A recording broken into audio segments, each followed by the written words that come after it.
Hi everyone, welcome back to another video from Webtech Tutorial.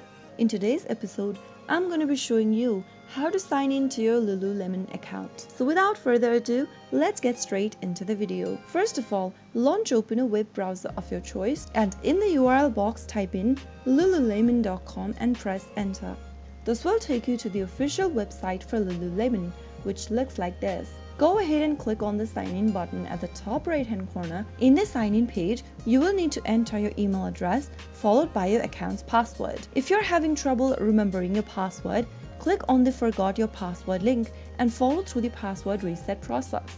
After filling in both of your credentials, click sign in and you will be able to log into your Lululemon account. So that's how easy it is to sign in or log into Lululemon. If you found the video to be helpful, go ahead and give us a thumbs up. Don't forget to subscribe to our channel by hitting the subscribe button.